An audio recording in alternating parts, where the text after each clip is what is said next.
Anita. Da. Ja, egoista. Prazan sto ljudi, ajmo, malo. Ja sam sve, samo nisam egoista. Smatram za tebe stvarno da si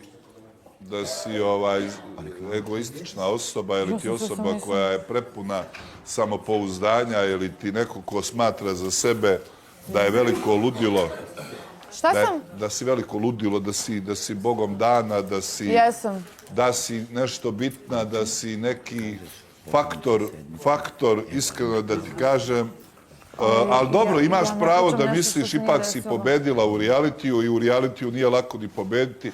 Naravno. Tako si ušla ove godine baš sa tim stavom egoističnosti. Sa pokrićem. Sa takim stavom. I samo zbog toga te navodim jer si ušla ovdje i ove godine isto.